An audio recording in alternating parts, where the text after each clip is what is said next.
O que me levou são motivos que já tinha, ou seja, já me percorriam a mente há muitos anos, portanto há muitos anos, desde que trabalho sobretudo com amigos meus e nestas companhias, portanto nas companhias emergentes, que é a falta de espaço que nós, ou seja, não temos um espaço, temos de estar condicionados a horários das instituições que nos acolhem para ensaiar.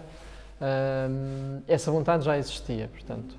O que possibilitou foi, portanto, este ano, com a pandemia de certa maneira permitiu-me estar em casa, portanto, ao computador e a fazer candidaturas. Houve financiamentos extraordinários este ano que possibilitaram termos também um orçamento mais porreiro, mais simpático, que permitiu, enfim, viabilizar o aluguer deste espaço.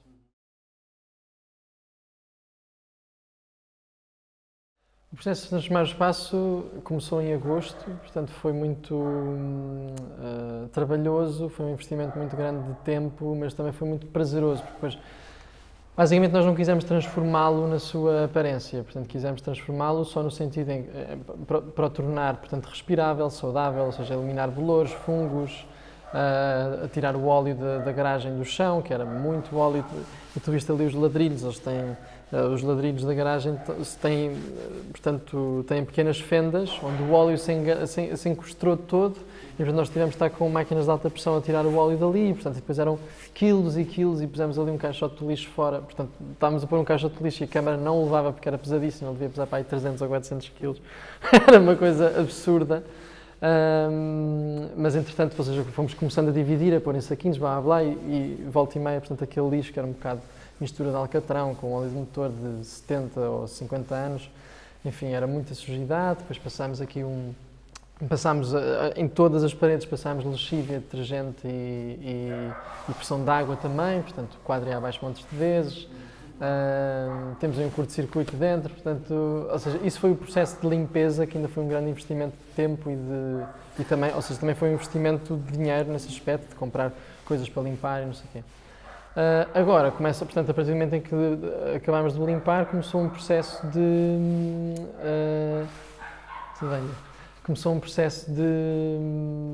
transformá-lo num pequenino teatro. Portanto, tu viste lá em baixo que já começamos a tentar pôr uma plateia, portanto, a sentar as pessoas, a preparar o espaço de público, as casas de banho, portanto, todos os essenciais que um teatro precisa, que não precisa, na verdade, de muita coisa, precisa só de cumprir algumas condições de segurança, ter a sinalética, casas de banho transitáveis, portanto, tudo isso é o que nós estamos a tratar. Há 2 dias pusemos o nosso painel lá fora, que ficou muito bonito, porque aproveitámos o painel retroiluminado que a garagem do Chile que teve cá antes tinha, portanto o sistema já lá estava, e nós só substituímos o vinil para pôr a publicidade do nosso espetáculo.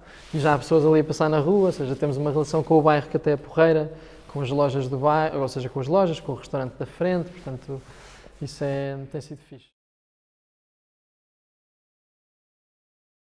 Olha, pois a relação com a vizinhança, ou seja, eu acho que não só há muita burocracia para fazer um espaço, mesmo não convencional, mesmo improvisado e, portanto, não em permanência, eu imagino a burocracia que é precisa para abrir um espaço em permanência. Portanto, só para um espaço não em permanência, portanto, para 3 meses, que é o que a gente está aqui, ou 4, é uma burocracia infindável.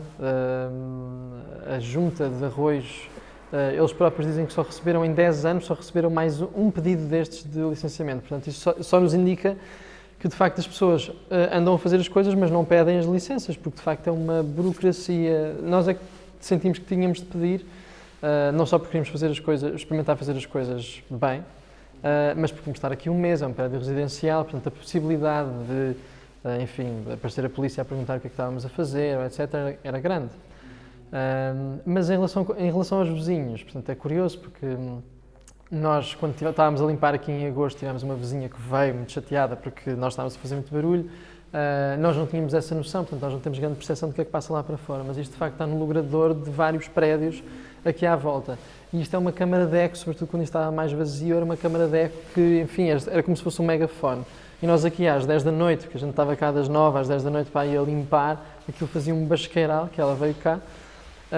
Mas entretanto mandámos uma carta a todos a dizer que, pronto, a pedir desculpa por esse incómodo, a dizer o que é que estávamos cá a fazer, até quando é que íamos estar em cena, pusemos nas caixas de correio de cada um dos vizinhos E inclusive essa rapariga depois, que é fotógrafa, mandou-nos um e-mail a dizer: olhem, peço desculpa também pela forma como falei, tenho todo o interesse em ver os vossos espetáculos, se quiserem eu fotografo os vossos ensaios, ou seja, e acabou por se calhar não acontecer, porque nós dissemos que já tínhamos uma fotógrafa a trabalhar connosco, mas a relação com os vizinhos tem sido muito boa. Tínhamos aqui um vizinho também que nos chateava, ou seja, porque esta janela, onde estamos ali a ver um gato, não sei se aparece na câmara,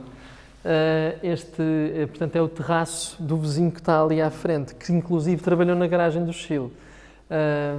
E é um terraço que, se nós quisermos ir aqui para nós temos este terracinho aqui que supostamente é nosso, e se quisermos ir para lá, temos de subir por aquela janela, ir pelo terraço dele e fazer isto aqui. E pronto, ele, enfim, não sei se se incomodava ou não, incomodava-se também um pouco com o barulho. Mas entretanto também falámos com ele, ele trabalhou no São Carlos, já nos conhecemos, ele nunca mais disse nada e é uma pessoa também que, ou seja, enfim, que ao início a relação era tensa, mas agora está tranquila, portanto nunca mais nos chateou nesse aspecto. E pronto, e temos os senhores da Tetraluz, que é a loja de eletricidade que dá imenso jeito de ter à beira de um teatro. Temos a Valéria, que é uma senhora peruana que abriu um restaurante aqui com o marido, que vivem aqui no prédio ao lado. E que, enfim, ou seja, Valéria, nós temos um protocolo com eles para refeições, que eles fazem um preço simpático. Ela ainda não abriu o restaurante dela, mas já nos serve essas refeições. Tipo, é assim tenho uma senhora que ali no prédio em baixo que me pediu para ir arranjar o frigorífico dela, depois diz que vem ver, pronto, é uma senhora muito simpática, que nos ofereceu castanhas e peras e não sei o quê. Mas a relação com a vizinhança é muito castiça nesse aspecto. Também como é um espetáculo sem palavra e também não há um grande abuso na parte da música ou do som, só há ali uma zona mais intensa, mais para o fim do espetáculo, não é uma coisa muito incomodativa. Agora, se fosse um espetáculo, enfim, puxasse mais por esses aspectos, eu acho que poderia ser mais problemático neste sentido, porque não está sonorizado, não, o espaço não está.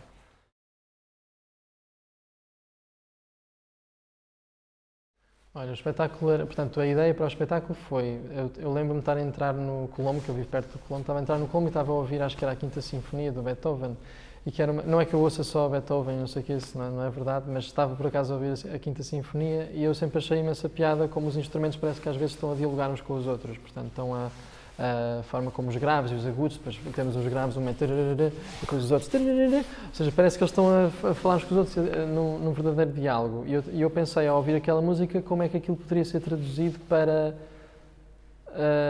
como é que ele poderia ser traduzido na sua teatralidade, no fundo. Assim como os coreógrafos o fazem para a dança. Portanto, eu não tenho ferramentas para coreografar, mas tenho ferramentas para encenar uma coisa que me parece que é teatro. E, no fundo, o objetivo era esse, começou por ser esse, era pegar em música que nós depois traduzíamos para cena, portanto, ver para que cenas, para que personagens, para que situações, para que imagens é que nos transportavam certas músicas. E isso, no fundo, foi importante para criar o espetáculo sem palavra, portanto, isso foi importante ao longo do processo. Nós, portanto, para chegar até às cenas que temos hoje, portanto, e que compõem o espetáculo, nós usámos vários pontos de partida. Um deles foi a música, outro foi o espaço. Também usámos texto, ou seja, ensaiámos a partir de textos. Por exemplo, há uma cena do espetáculo que veio a partir de um texto da solidão dos Campos de Algodão, um excerto. Usámos vários pontos de partida que nos permitiram, portanto, e quando trabalhámos texto, eles liam a cena exatamente como se fossem representar decorada e depois simplesmente eliminavam, liam, analisavam e eliminavam a cena. E nesse aspecto é uma coisa também que envolveu muito, numa primeira fase de experimentação, muito a cabeça criativa dos atores. Portanto, eu não lhes estava a dizer exatamente o que é que eles tinham de fazer. Nessa primeira fase eram os atores criativos. Pronto, e depois eu, agora, mais no último mês, é que comecei a juntar as pecinhas, a ver o que é que podia ficar, o que é que não podia, tentar encontrar uma linha de sentido.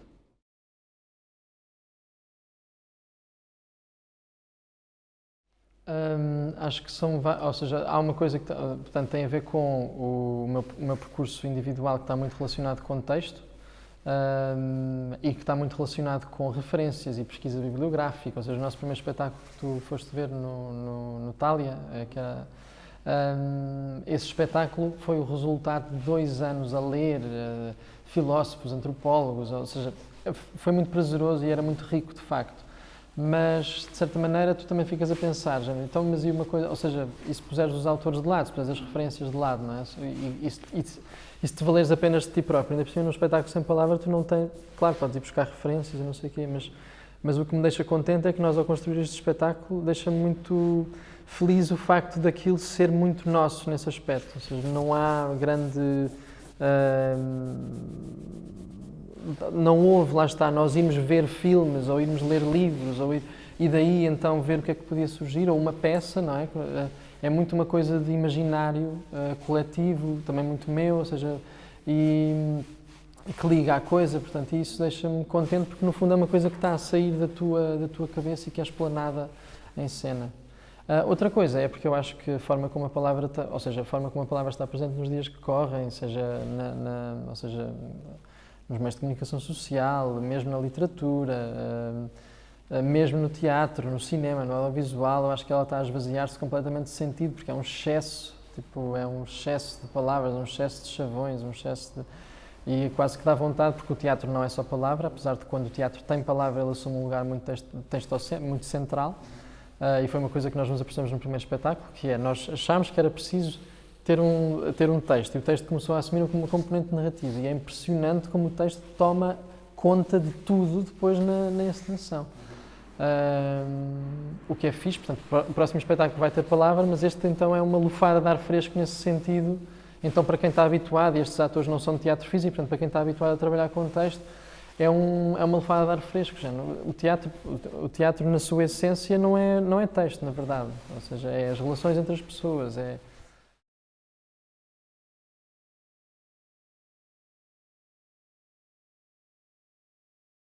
Sim, portanto, ou seja, acho que é importante fazer uma separação entre aquilo que é o projeto teórico do espetáculo e aquilo que depois é, efetivamente, quando nós estamos aqui já a ensaiar aquilo que se tem de abandonar, aquilo que tem de... Eu diria que ele se inspira, eu pus que inspira livremente, porque de facto nada disso é fundamental ao espetáculo. Ou seja, acabaram por ser coisas que integram levemente o espetáculo, mas que não, ou seja, que não o constituem. Portanto, nem a música, nem o foley, nem o cinema mudo são coisas centrais no espetáculo. Tiveram um papel, portanto, o foley está presente no espetáculo em 2 ou 3 momentos, portanto, esta ideia de sonoplastia que é feita por eles, em tempo real. O cinema mudo, talvez, através de ou seja, pode ser reconhecido na fisicalidade dos atores, sendo que há uma coisa que nós não podemos transportar do cinema mudo, que é a velocidade, ou seja, dos frames. Eles até têm no início do espetáculo um andar mais género, talvez abonecado, que transporta um bocadinho para esse universo. E a música, era aquilo que eu estava a dizer, foi usada mais enquanto processo, porque de facto o espetáculo não tem música. Tem som, e a música que é produzida pelo Miguel Galamba, que é música e é ator, mas não há música pré-gravada como eu imaginava inicialmente que ia existir.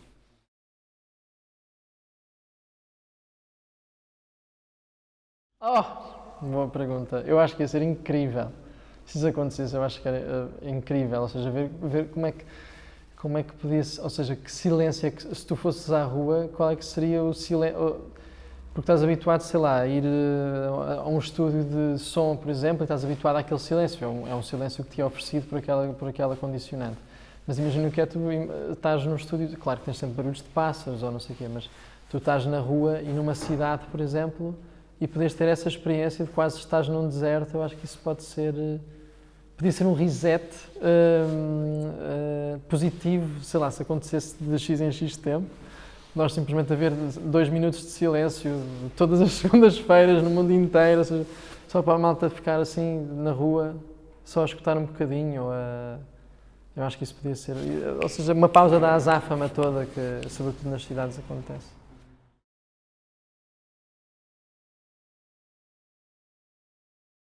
O que eu tenho sentido muito é positiva a quantidade de apoios que surgiram este ano, ou seja, mas eles são extraordinários e não vão acontecer tão cedo. Portanto, nós vamos outra vez voltar à partida a orçamentos, lá está, os 0,2, vamos voltar a esses orçamentos e vamos voltar à mesma atrofia de sempre. Mas eu acho que este ano tem uma particularidade, que é como nós estivemos fechados e agora o setor está a abrir, eu acho que há uma vertigem muito grande, ou seja, dou por mim a ter de fazer um esforço muito maior, porque temos de ter público, estás a ver? E antes o esforço era já no financiamento, agora o esforço é de facto, há tanta oferta, porque estamos a ser obrigados a criar as coisas nestas janelas de tempo. E isso, claro, que resulta e no nosso caso é exceção, porque decidimos estar um mês em cena, que é um risco, mas isso resulta numa...